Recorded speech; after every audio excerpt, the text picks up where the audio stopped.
Hi, my name is Jill, and today we're going to do a road culture reflection. And what that is I just want to talk a little bit about this idea of the nomadic culture as it relates to poverty, austerity, simplicity, and the joy of the experience. You know, for those of us who it's just kind of in our DNA to wander a little bit. And this is Freedom. As I said, my name is Jill, and I've been doing this for 7 years now, and I've seen a lot of different types of people choosing to live this kind of lifestyle. And it's really changed, it's evolved in the last few years.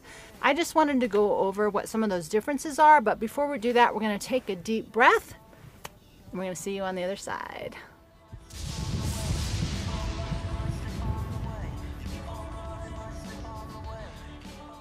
So what do I mean by poverty, austerity, simplicity, and experience, which really is those who have just the adventure of it.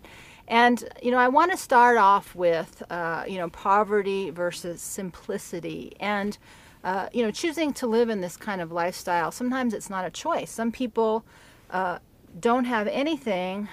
I feel like I'm falling apart today. So when I talk about these differences, I want to start with poverty and simplicity. And one of the reasons why a lot of people end up in this kind of lifestyle is because of loss. They lose their income, they lose their home, they have to file foreclosure, which is, what happened with me. They have bankruptcy. There's a lot of different reasons why people might financially choose to downsize.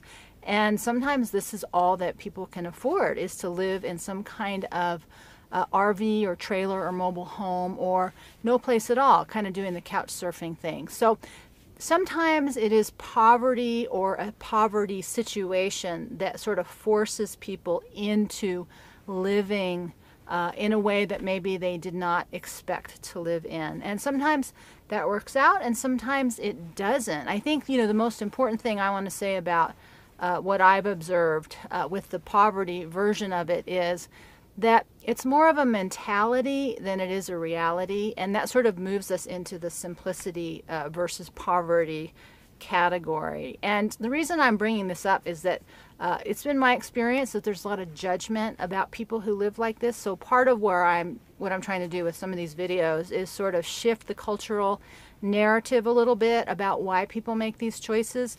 And it's not, everything isn't always as you see. And so, simplicity is really, I just want less. And we're seeing a huge cultural shift right now with the tiny house movement, with people downsizing, with minimalism, with just wanting to be more simple. And that sort of is an intersection with poverty. Sometimes we want to simplify because we want to, and sometimes we simplify because we have to.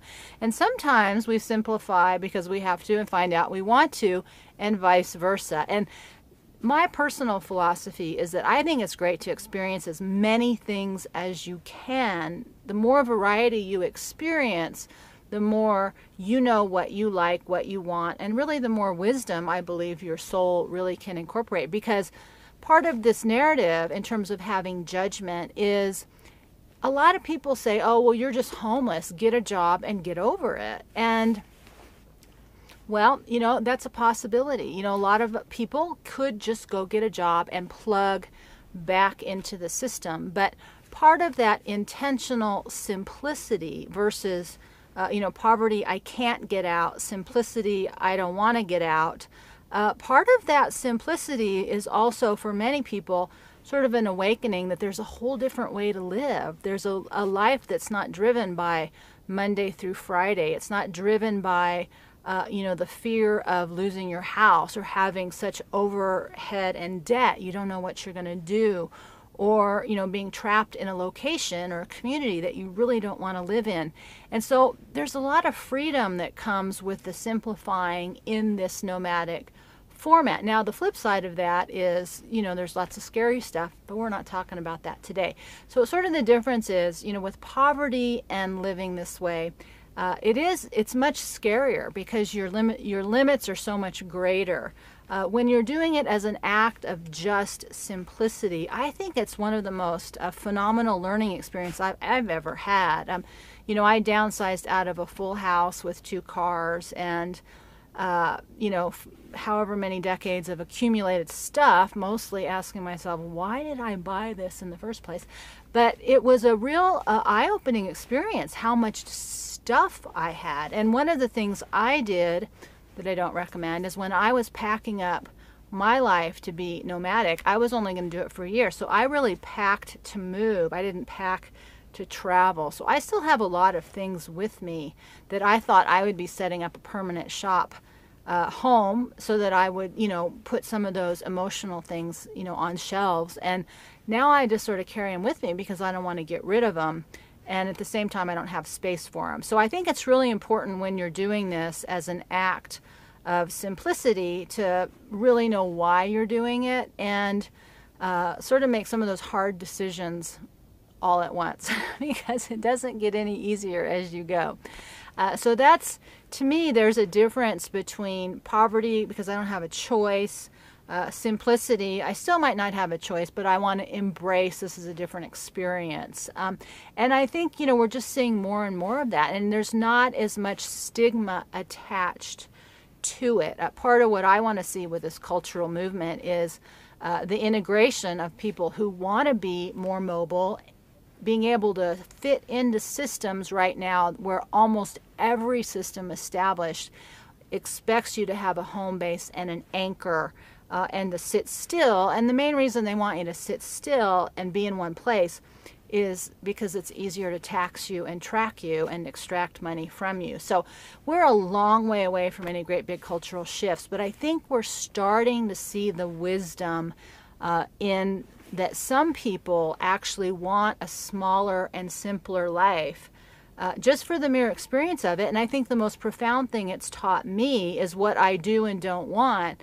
I actually am itchier to get even more simple and more streamlined, but we'll talk about that another day too. So that takes us to what's the difference between poverty and austerity. I think poverty, I see that more as a personal issue that happens to you by external circumstances, whether they are or are not part of your plan or out of your control. I think austerity is a whole different ballgame, and I think there's an intentional push towards austerity under the guise of simplicity. And what that is that's really simplicity without choice. That's saying that you can't have whatever you want. You're only allowed to have this. And that's part of that Agenda 21, Agenda 2030 I was talking about. And it's very dangerous. You know, poverty is something that, at least in America, you can climb your way out of. You can work, you can do things to get out of poverty if that's what you want to do. Simplicity you can change. Austerity is a forced system on you, and it's much more dangerous. And I think we have to be aware of that, as a lot of this simplicity movement is trying to position us into austerity and not simplicity, and by pretending it's not poverty. So that's just something to think about in terms of as you are taking in the cultural narrative. And the last piece I wanted to talk about is the experience of. And as I said, you know, when I started, it's been a very profound experience to have so much less. And I had a, you know, really interesting experience not too long ago when I went to go get an oil change at Walmart, and so I had to be in Walmart a little bit longer than normal. And I only go, you know, every 2 to 3 months because it's like 60 plus miles away from me. So it's over 100 miles round trip. So I don't go every week just to go to the store. And so part of what I noticed this last time I went was this sort of shift into just, I need stuff, I need stuff, I need stuff. And I'm like, yeah, I do need that stuff, but I don't need all this stuff. And I don't think we, at least as Americans, I can't speak to the rest of the world, I don't think we understand how driven by consuming we actually are. And that to me is extremely dangerous. And I find myself, as I continuously try to simplify, there's such a fine line between what I want, what I need, and what we've created as need within our culture. as it stands, because we've eliminated so many of the trades and the things that used to fill in those gaps where we're expected to do everything ourselves or pay a lot of money to have somebody fix things. So we're in this really interesting period right now of great shifts, and I see this road culture, nomadic, mobile culture as part of moving us into a different way of being in community in different ways. I think it's really positive. I think, the people who are just doing it for the adventure of it, I embrace that as an idea because that gives you more information. I think every time we have a new experience, it makes us less judgmental, and it makes us more able to be with people or understand ideas that may be contrary to our own.